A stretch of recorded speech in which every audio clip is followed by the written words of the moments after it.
Hey, Decathlon Gamer. Welcome back to Out of the Park Baseball 25, episode 17. We're in our second season. We've been moving much, much faster through this season than the first one because the massive restructuring of our farm system has largely taken place. There's always going to be room for more season by season, but now it's going to be a few deals per season as opposed to the whole thing is crap and we need to throw it out and start over. In the first 30 games of the season, we were already 10 games below 500. Now, 90 games into the season, 60 further games along the way, we're still 10 games below 500, meaning we have played 500 ball for the last 60 games of the season, and we're past the halfway point. Feeling really confident about our team and how it's performing this season. Even though we're still last place in the AL West, we're not even a game behind. We're percentage points behind the Angels. We're in a division of a lot of quality teams. There's arguably more quality in the AL West than there are in most of the divisions out there. The AL East was long that division, but some would argue that over the last, is it a I wouldn't say it's a decade. When did the Astros really start to turn it around? Maybe it is a decade now, coming up on a decade anyway, 8 to 10 years or so. The AL West has been a difficult league to get wins against. There are some others. The NL West is certainly good. Has produced a lot of good teams, but then there's always been the one or two really bad teams. The AL West, it's been hard to find a bad team. The Mariners go back and forth between having a good season, edge of playoffs, finally making the playoffs, and then having a bad season, but it's a one-off. The Rangers haven't had much for bad seasons in a long time. The Astros certainly haven't. They've been a perennial contender. And the Angels have only had the rare losing season. And, of course, it's the A's, or now the Portland Weirdos, that tend to go back and forth between being the Moneyball, bring it together team versus the Moneyball, we're back to the drawing board and rebuilding for our next run. That's on almost a yearly basis. But they're a team that, despite being constantly down at that 29 or 30 range in terms of payroll, finds a way every handful of years to be some type of contender. And, we are doing the same thing right now, 29th in player payroll, but 40 and 50 overall and, remaining competitive. We're percentage points. We're equal on games with not just the Angels, who have been contenders of late, but the Yankees. The Yankees are 41 and 51 right now. Now, the other thing, okay, fine. Only the Royals and Blue Jays are actually below us, but we're a few games away from being ahead of, 6 other teams. It's quite the difference from where we were a year ago, or where this roster had been the last few years. But anyway, right now, defensive efficiency is definitely one of the things that's helping us hold our head up higher. And that is one of those things that I've kind of keyed in on selection for at least a few of the players we've brought in, is to help us with our defense. And that's making a real difference, and it's competitive now at 18th.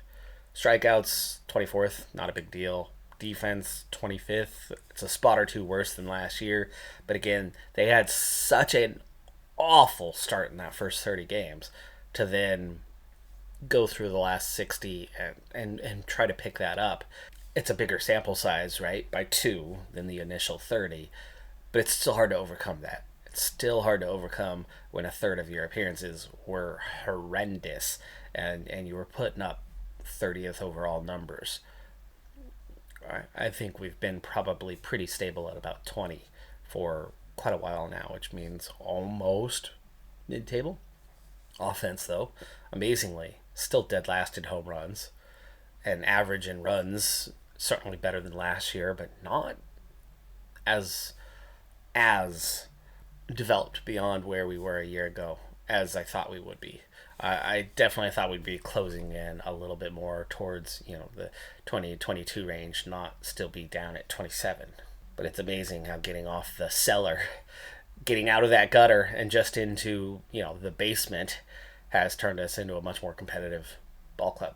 Next up for us, as we're really not caring too much about how the team actually performs, right? It's good to see, it's encouraging, but it's not a big deal. We're a long ways from being contenders, and that's when we're going to get serious about things.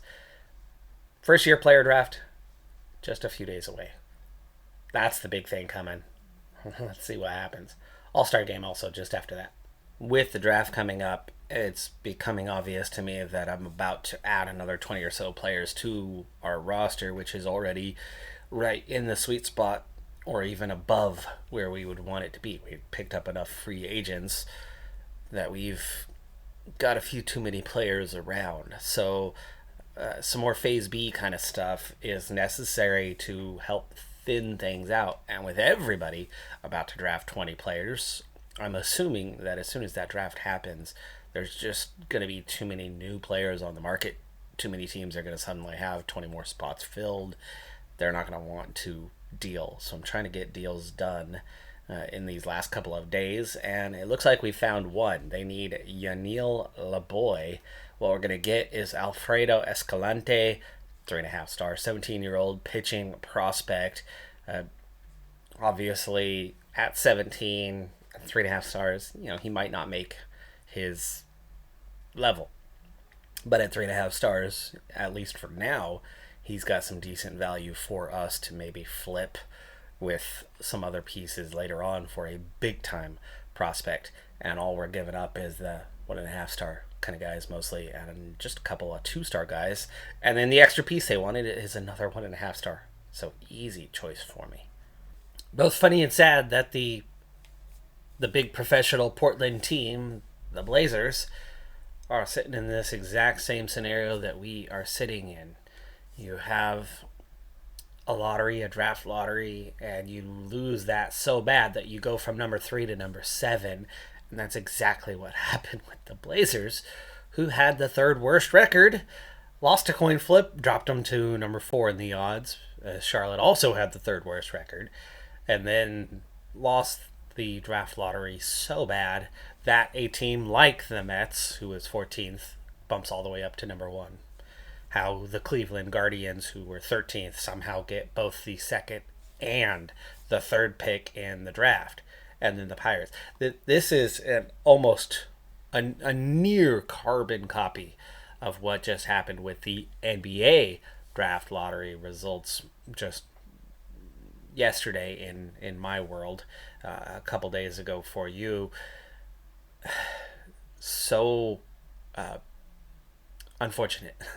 It literally could not have gone much worse. The worst possible spot that they could have had. The lose every single potential outcome would have been 8th. They couldn't have fallen much further.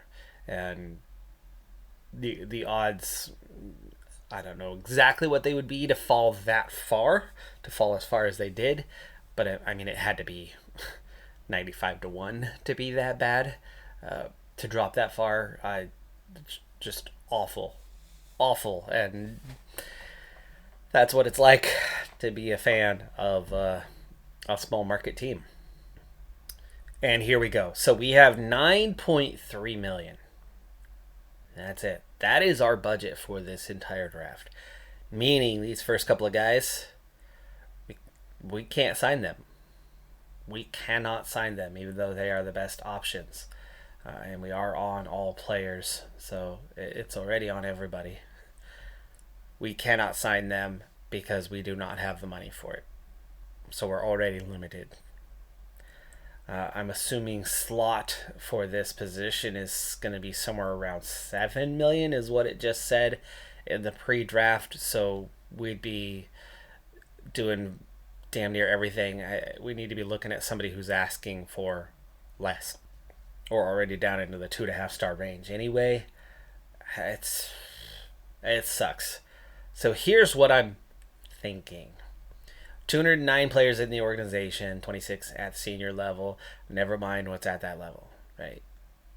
Not a care in the world. I have 64 relievers and 39 starting pitchers. We seem to have plenty. That is just over 100 out of 209, which means we've got a pretty even balance right now between pitchers and outfielders. So, okay, that's noted. We want to keep that fairly even. But then, 7 center fielders and 5 second basemen in the entire organization, and 11 shortstops. Also, just 12 catchers. We have plenty of first basemen. We have plenty of right fielders. We do not need to be drafting those particular positions. So a second baseman or a center fielder probably would be a good place to start things. With no natural second baseman in that 2.5 star range, and high demands for most of these guys, there's really only a couple that I'm looking at that are in that $2 billion or less range is what I'm hoping for, and it's a starting pitcher and a starting pitcher. Therefore, on to center field. After finding nothing with center fielders, I've gone ahead and customized a $3 million or less demand to see where that puts us. Get those guys out of the system. We're not looking at quality here anyway. We're looking at a really difficult set of choices for us as is. So that being considered, here's my first round choices, which is not good already. I mean, this is a 2.5 star potential player in the 7th pick of the first round. Like, we're down to that already. So I'm down to a fairly difficult decision of just 2 players. It wasn't too hard to get it down to these 2, but it's hard to decide between them. They both have a lot of things that I like about them. I'm going to break into their profile to get a little bit closer look to make the decision. But so far, here's what I like about both. They're both in the similar range. It's Hankins and Schoolcraft. They're both in the similar range of about $1 million. Both have that 2.5 star potential. They're both lefties. One a pitcher, one a first baseman, so neither one necessarily falls into the position that we're looking for. But as for Schoolcraft, 65 for the stuff, 50 for the movement, 45 for the control, 55 for stamina, meaning he can definitely handle the starting role. He won't have the greatest control, but he'll have enough control, and he has stuff that's fairly difficult to hit, meaning he could be successful at a higher level. And coming out of high school, he's already got some talent with a 35, 35, 30. He's not going to be that far off development-wise. And then for Hankins, only a 40 for the control, but 65 for power, 50 for the eye, and okay defense with a 55. That 40 for the bat is what worries me a little bit about him. Otherwise, he would be a pretty dang easy selection. Schoolcraft is a little more balanced, but he's only got that 45 on the control piece, which is also slightly worrying. So it's kind of a trade-off, right? They're both lacking a little bit. Batting average for balls in play looks like that would actually be pretty good. He is going to strike out a lot, though. Gosh, he's going to hit the ball a long ways, or he's going to... Well, this just got easier. One's from Virginia, and one's the hometown kid. I think we're going to take the hometown kid. It looks like he's going to have a plus curveball and plus changeup with decent fastball slider. He's from Sunset High School. So Hankins is still there in the second round. That makes that an easy choice for me. And after just 2 rounds, the selections are so weak at this point. So weak. We still have this group 6 remaining of the 2.5 stars, but none of them look amazing. In fact, the best one looking wise is the reliever of the of the bunch. He's the most balanced. He just doesn't have the stamina. He looks like he could actually pitch at a major league level, and he's decent now, and would be a very cheap, easy sign. I just don't know if I want to use a third round pick on him, but none of these other guys stand out as good enough. Maybe Parker, 45, 55, 55 is going to maybe be able to make it. So, unfortunately, by the next round, that reliever is gone. I would have picked him up on this round, but too late now. So we move on to other choices. Hagen Wright has plenty of power, but not good enough really anywhere else. But that might be enough to push him over the line to get selected. Again, Richards looks relatively okay. Maybe if a little bit more, he'll make it. We'll get Richards and then Hagen Wright in the next round if he's still there, and he is. Oh, he's an impossible. We don't want to go for that. All right, that's all the 2.5 stars gone.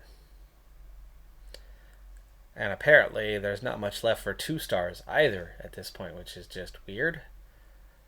Next pick, Ryan Mitchell, shortstop, 2-star potential, 50, 45, 50. That is going to get us through round number 5. Right fielder Mason Neville. I already know that right field is too high, but it is what it is. So I'm on to round 13 so far. I've picked a handful of center fielders, a handful of shortstops without finding any actual second baseman, but they're easy enough to shift over to shortstop. On to pitchers now for the remainder of the rounds. Maybe not the remainder. This is all that's left for starting pitchers. At 1.5 stars, there's nothing 2-star left. This is such a weak draft. So I've picked 4 targets from this list. We'll see how many of them are still here. The stamina is so good on that one. That was part of it. That one's just balanced. There's a 50, a 45, 45, 50 seems to be the best we're going to find out of this group.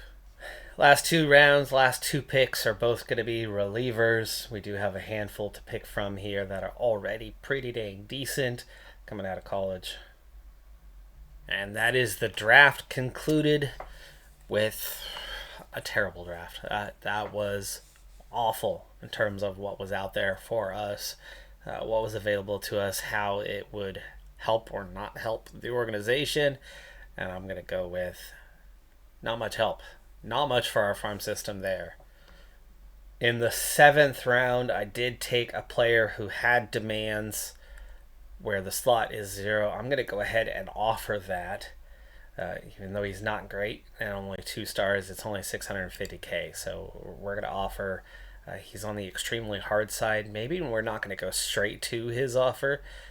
Maybe we're going to offer a little bit less. It's okay if we don't end up signing him, especially he's only 2-star guy. So we'll submit that offer and hope he signs, and if not, no big deal. And then our first 5 rounds, and you can see we went for guys that were a little more affordable. Remember, that first round, there was about 2 players available, 2, that had some definite better quality, but would have used a whole lot more. Second round pick, Evan Hankins, immediately in just one day has accepted. So there's our second round pick is in. So with just 5 more pending deals on rookies, we're looking at 42 at the rookie level, 42 at the international rookie level. I've already pulled up a couple of guys out of this group, traded a few more.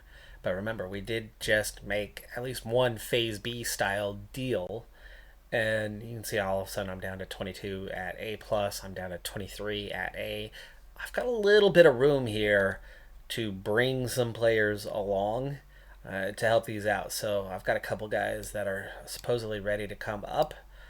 Let's bring them up to high A with that draft behind us. And that's it out of that set, okay? We have no third baseman at the A level. I could use another center fielder or left fielder, especially when the left fielder is not performing. They say he should be down. So I'm looking for a left fielder, looking for a third baseman, looking for a second catcher for sure. And I've now just thinned that pitching staff down quite a bit. There was only 10 of them to begin with. So let's see what we can bring up to balance things out a little bit, especially with that rookie ball ready to go. Jose Rodriguez is ready to come up, and he is one of our better potential guys. So we definitely want to give him a chance to come up, even though he's a right fielder. Maybe I want to bring him to high A. They're short a little bit. We have no left fielders in the rookie ball level. Post moving things around a little bit now. We are at 30 for AAA, 27 for AA, 25 for high A, 25 for standard A, 37 for the rookies. It's a little bit heavy for that roster, by maybe 5 or so. You don't mind these rosters being a little bit larger. A lot of different chances to kind of separate players that can and cannot. 44 for the Dominican Rookie League, though, and that's way too much for that one. That's a good 10 players too many. So I've got room for some Phase B kind of deals, but it's so hard to get those in at this point in the season because everybody just added 20 more players or 15 more players to their roster, and I still have 5 pending contracts coming too. So I'm going to have my work cut out for me to get rid of some of this 1.5 star talent and find guys that can make it.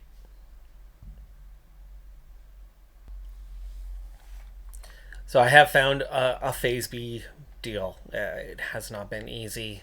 This is going to help us thin things down a little bit. I still want to get at least one more this year, but Onofre is the guy we're bringing in. First baseman, rookie level, but 3.5 star potential with good power. Could make it, at a higher level with those kind of, if he achieves his potential.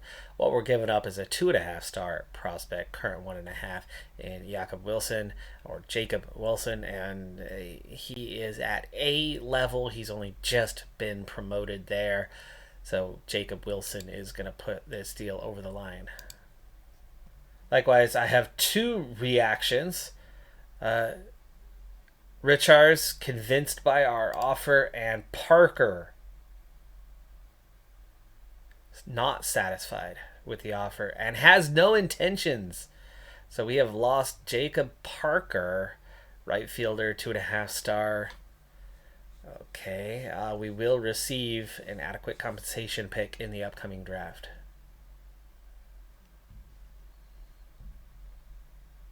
That's the first one we've lost in 2 years.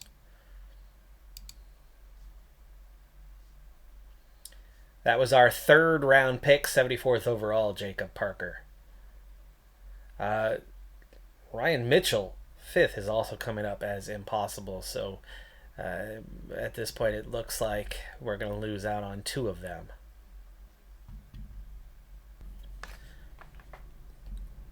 All-Star Game will not include any of our players. I've gone through a couple of times here on the list. Nothing. So we will not be represented in the All-Star Game. We at least have 1 player for the Prospects game.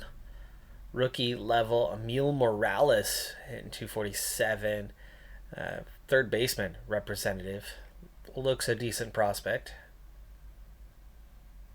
And this is somebody that we brought in through trade. So Morales is one of the ones that we've traded for. So already showing that we have made progress when it comes to the deals and the strategy that we are employing. We have brought in some prospective talent. Meanwhile, the team, though, is on a bit of a stinker, having lost 5 in a row, or wherever they were at prior to that last game that we checked in with. Let's hope that the team comes out of the All-Star break starting to play ball again. Schoolcraft has accepted our offer, so we have picked up our 1st round pick. Starting pitchers, Cruz Schoolcraft, local kid, coming in, and yeah, he's at the Rookie League. American League All Stars won 6-4. By the way, we weren't there, so I'm not gonna bother watching a game that we aren't even partaking in. Time to make a decision as we come out of the All Star break, though. J.P. Crawford has missed the entire season. Our $10 million man, first or second most expensive. Currently second most expensive player on the roster, but the most expensive player that I'm planning on keeping on the roster, at least short term, has now turned 30. But he's not that old yet. He's been on rehab down in AAA after going down very early. I mean, first couple of days of spring training, he went down injured and is finally healthy. He started slow at AAA, and in a short amount of time, he's only played 11 games. He went from really bad the first 4 or 5 games to now over the last 6, he's hitting like 400 plus. So he's hitting the ball well. He looks like he's ready to go. And he's got 4 days left that we could leave him down there, but I think it's time to bring him up. So I've got to make a decision on who's going to go down or who we're going to part ways with. We've got some young kind of rookie guys that are up here. Choices to make. Tyler Nevin, but he's a Rule 5 guy, so I'd have to give him back to his home club if that's the case. We've got Herbito Hernandez, who's another Rule 5 guy who's only hitting 177 and isn't playing defense. And we've got more outfielders than we need, while Tyler Nevin's only hitting 201. So I have a feeling I'm going to let one of these Rule 5 guys go to make room for Crawford. That does mean that they go back to their home clubs. Nevin's definitely the older of the pair. Doesn't play defense. I think he's the one we're going to let go.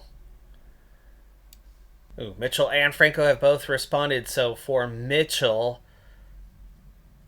I think that was our impossible guy. Franco, no, he's also. So Franco not satisfied. He wants to improve the offer. At least he's still talking. Okay, so yeah, no surprise. Our 2 impossible guys have said no. Our one guy who was drafted outside of those first 5 rounds that do have bonuses for that. I offered $600K. He's asking for $650.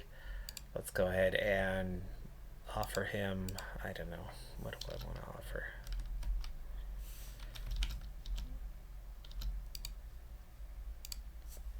We'll offer $630 this time. Patience very low. Last shot, but we're talking about a 2-star guy who's never really going to be good enough. I don't know. Do I just give him what he's asking for? Why are we what's the difference of 20K? Lucas Franco has accepted that, so we are down to the 2 guys that we didn't sign, and with Mitchell, there's no compensation for that one, so that was that. We did not get a bonus for that, but we do get an extra 3rd round pick for next year. 5th round doesn't come with compensation. First 3 do. Alright, so I've cleared a space for Crawford. Tyler Nevin is now gone from our roster, and we'll see how this starts to change things for us. With that move, we're actually down to just a single 2-star player, Ryan Jeffers. Ryan Jeffers was my offseason signing, who was signed as a 2.5-star guy, and then without his ratings changing once compared with everybody else, he was reevaluated as a 2-star guy. But upon rejoining, J.P. Crawford should make our offense a little stronger, a little better. A guy who's going to hit for average and has good defense. Not a great shortstop, but a more serviceable shortstop than Rengifo was. And Rengifo is definitely better than Nevin was. So we have turned up our infield a bit. We've turned up the batting, we've turned up the defense, and with that, we're already bouncing back a little bit. We've won a couple straight after losing 5 in a row there, 42 and 55, and somehow we've also managed to pull ahead of the Angels in the meantime. Let's see if this team can start to go on a little bit of a run. Trade deadline day. Behind the face cam is our clock. Every 4 minutes is one of 4 sections as deals can happen fast. I'm going to use the trade block to kind of see what's out there. A lot of teams have guys on the block. A lot of older guys are on the block, and not necessarily younger ones. I don't really want the older players. I'd want something younger. Dustin May. Dustin May. Oh gosh, here we go again. I don't know what is everybody's problem with Dustin May. I mean, he's good. We're so close to getting him, but he's going to come up as a free agent with a huge pay increase, is what I'm guessing, which means he's probably going to be pretty cheap. The Rockies can't hang on to him. They know they're going to lose him. Cheap deal is what we're going to get here. But is it only for, the one season? So let's see if we can bring Dustin May in on the cheap and then try to translate that into something more by re-signing him in the coming season and still having that value to, turn around and do something like we did last year. So here we are going after Dustin May once again. We'll see what kind of value he has to others. Let's see. I've got a lot of right fielders, third basemen, and relievers. Not happy with the first 4 selections, but let's start to get that a little bit better. Better reliever. All right, that's it for the weak stuff. That might be too much. That's 6 guys already. Okay, pull back a couple of the weaker guys. I'm looking at 6 players now. Okay, we're not getting there on the 2-star options. This is a 4-star current guy. It's the big thing is, can he be held on to? Like, how expensive is he going to be? And that's why I haven't wanted to offer anything 2.5 stars. But we're going to have to. We're going to have to if we're going to be able to push this deal through. With what he's left getting paid this year, it doesn't hurt our finances much, but we can't afford to retain some of the cash. We can't add cash to this. Window number 3, and we have an offer for Eduardo Herrera, who's 3-star prospect. Recent pickup, De Los Santos, who's a 3-star current as a reliever. 8 for the ERA. I'd be willing to make a move, especially at a 29-year-old, but what are they offering? Juan Santana? Like, where is this an offer? We're going to offer you a 2.5-star prospect and a 1.5-star prospect in return for a 3-star prospect and a 3-star current. Come on, get real. Looking up and down the trade block, I'm really not seeing anything besides Dustin May that is intriguing. He's that only player. There's a couple 29-year-old starting pitchers. Couple. But for us, for the longevity of where we're at, 29's already putting them into their 30s, but by the time I think we're going to be competitive. We don't want older players. We don't want a 34-year-old starter. We need young guys. And what I'm looking at is that, expiring contract. They don't think they can afford him. This is our next best thing in Chris Paddock. Got really good control. He's decent. He is a decent player. I'm guessing he's coming up on the same thing. Yeah, free agent. Already making $7.5 million and going to be a free agent here. He's got good control. He's got good pitches. This is just a slightly above average, like maybe 3rd guy in your rotation. I was wondering about this one. So, Marte, of course, is that overpaid veteran. Cease is likewise an overpaid veteran, but a little younger. Not quite as old on that. But their money is almost identical. I was hoping this would at least get us, ballpark neighborhood, and maybe we could make that deal and then see where we're at with Cease in the coming season, as we are 100% letting Marte go at the end of the year. But yeah, no, they're not interested, and for good reason. We're going into the final phase here of the trade deadline, and we have another offer coming in for the Mariners, or from the Mariners, for Jose Rodriguez, 2.5-star high power guy who we almost traded away last year, and De Los Santos again, who I would be willing to part ways with. But what are they offering? Are they offering us anything good? I'm gonna go with no, and no. Most definitely not. We're into August.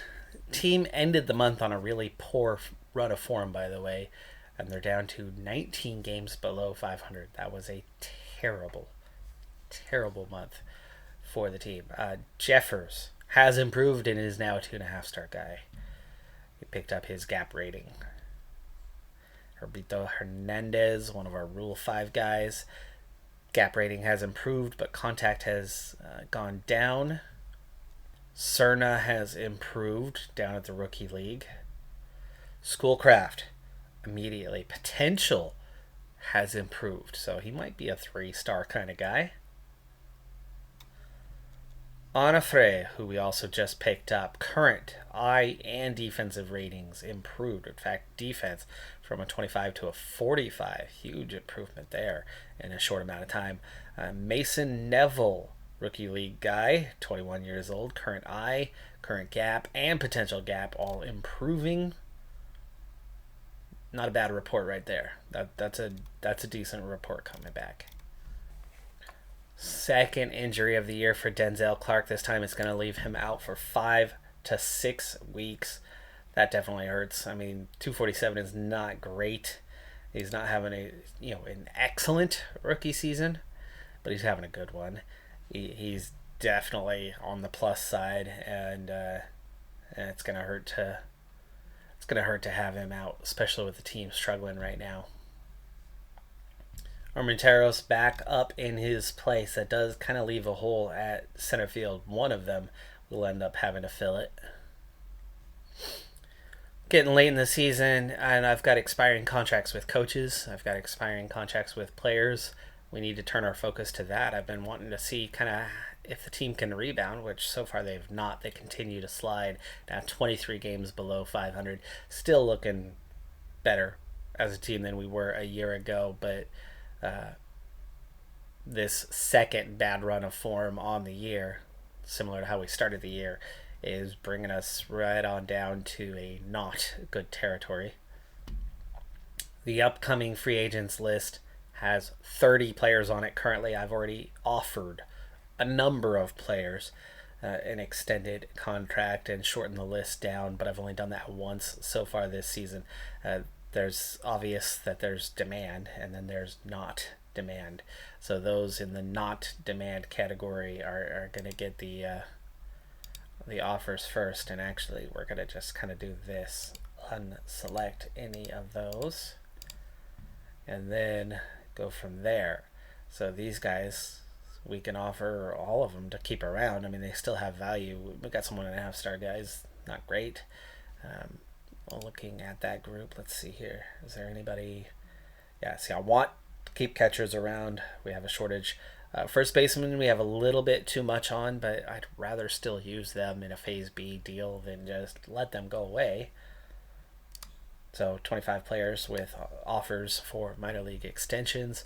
We'll begin from there, and then I've got 5 players, and from that, who is it? What do they want? Rengifo wants $5.5 million. What is he even making this year?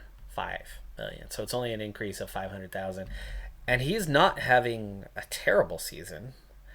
Certainly better than a year ago, where he was under 0 on the wins above replacement. This year he is above 0. He's hitting the ball harder by 50 points. On base is similar. Overall average is slightly better. It's similar, but it has improved a little. Not a great player, but not a terrible player. The $5 million, the $5.5 million, like, That's a iffy territory. Really don't want to be paying this guy that much money. But shortstops, they make decent money because they're really important to your defense. And looking at offensive numbers that just aren't great, my guess is if we looked at his fielding stats, he'd be a decent player for us.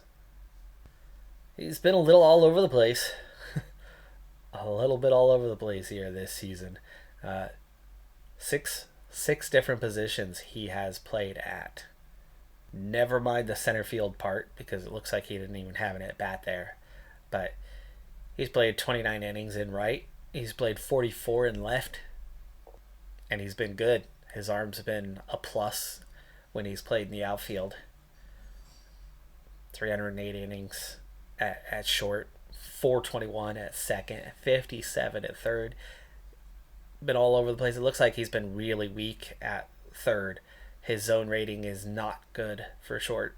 He's good for second. He was a negative contract this year at $5 million. Him wanting 5.5.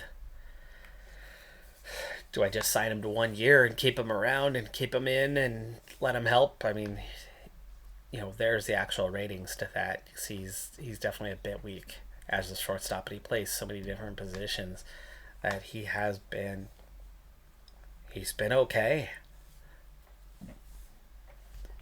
Definitely have a decision to make.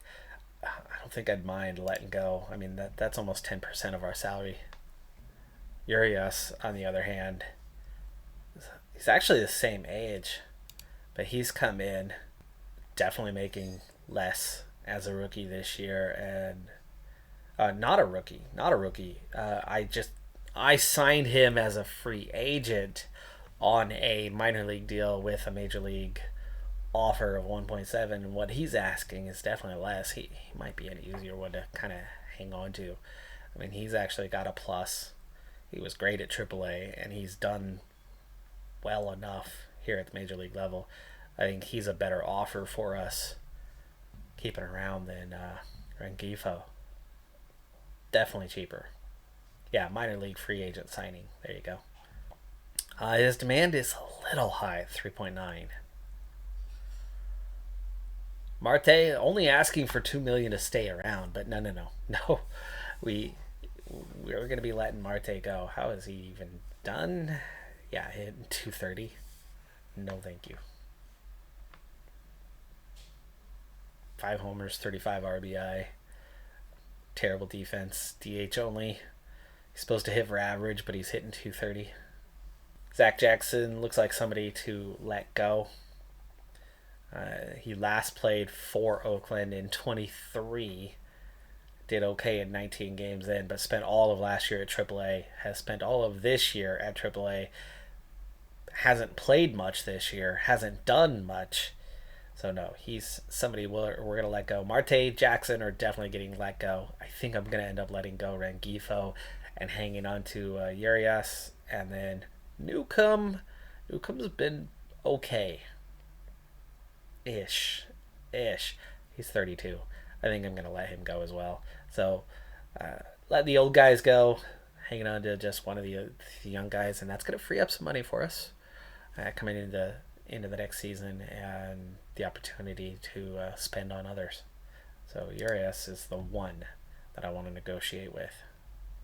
All right, looks like we may have a deal for Urias in place. We've brought him down to $3.5 million and then a team option of $3.9 in the second year with a buyout of $590K if we don't take the team option. All right, so Urias has signed the extension, so we've got 2 years and definitely a more favorable contract than what we would have with Rengifo, so we're going to be letting Rengifo go. And I think that's going to conclude our deals when it comes to the upcoming free agents. And speaking of upcoming free agents, all but 4 of those minor league deals have already gone through. So we're looking at just 4 guys remaining right now with continued offers out there. As bad as 49 and 74 is, as bad as this run has been, things still aren't as bad as any of the previous few seasons for the club. For one thing, fan interest is growing slowly. Okay, we've got a bunch of salary that's going to be going away soon. I mean, we've got a good 20 million coming off for the coming year. So we have set ourselves up to be in a better financial position. The 398 right now, it's still better. Last year's 59 and 103. We're coming up on 125 games. I mean, we're at 123 right now. So yes, the end of the season is near. We've got about 40 games left to play, but we're 2 wins away from. I don't know. We're 1 win away from the 2 years ago total. We are 11 away from 3 years ago. Last year's total of 59. We need just 10 in 40 to make that happen. And even as bad as we've been for the last month, we're still better. We're still on rate to eclipse that. But let's hope that the team can get that going. Let's see what is the problem right now. For one thing, our best batting average is young first baseman Vientos at 238. Meadows is at 234. Rengifo's at 229. Rengifo's leading the way in home runs with 16. Really? Do I need to sign this guy and hang on to him? Runs batted in. He's leading the way. Gosh, maybe I do need to sign that deal and hang on to him, even if it's just for 1 more year. Wilson, Miller, Spence, like none of our pitching has been what it was a year ago. None of it. You can just get that quick rundown of guys. Mitch Spence is 1 in 10, but it's a 4.61. It's not an awful ERA, but the bullpen has just not backed him up. De Los Santos 789, Povich a 782, and then others have cleaned it up. They are doing better. But yeah, the roster, Ruiz, 225 with just 5 home runs and 39 RBIs this season. And for the stolen bases side of it, what has he managed to do this year? Just 40 stolen bases, and he's been caught 8 times. What the heck happened to Ruiz? He's back down to being a 2.5-star guy. He is not having a great year. He's heading for arbitration this year, but I don't think he's headed for a massive increase when he's got a minus 0.7 wins above replacement this year. So he's setting us up for being acceptable long term. Maybe I need to sign him to a deal anyway and not let that go to arbitration. But man, oh man, not the year you would hope for. Crawford comes into the lineup. He's actually hitting 278 and done well in his now 22 games. 22 games already? It's been that long since I made that deal? Gosh, okay. Or since I brought him up, right? Geloff hitting just 245 this season, just 6 homers. Meadows has done pretty okay. Vientos has done acceptable for, the young 25-year-old who's still working up. Urias has done well. Marte's been terrible. Langoliers has not had a good season at all. I mean, compared to last year 249, like coming up, young player, and all of a sudden he's 20 points lower this year. Armenteros has not done well filling in. Right. It's been a rough go for this team of late. And we're still right there hanging out with the Angels, who have been really bad. All right, folks. Well, that's going to do it for this episode. Looking at that minor league system, AAA club, despite gutting it, dropping a lot of players, there's a lot of guys that are ready. And we picked up a lot of free agents that were close and, replaced those gaps. And, yeah, I'm liking we're in a better state there. AA is a little bit above. A+ has been a bit of a sticking point for us. I've traded away a lot of what was there and replaced it with young prospects that weren't ready. So better prospects, but not as ready as what we had. And so we're kind of getting the same thing at the A-ball level. But rookie league, at least on the American side, has been pretty good. The Dominican one struggling a little bit, but nothing too bad. Nothing too bad there. All right, folks. That does it for this episode. I'm Decathlon Gamer. Like, comment, subscribe, and I'll see you next time. Have a good one. Be safe out there. Bye for now.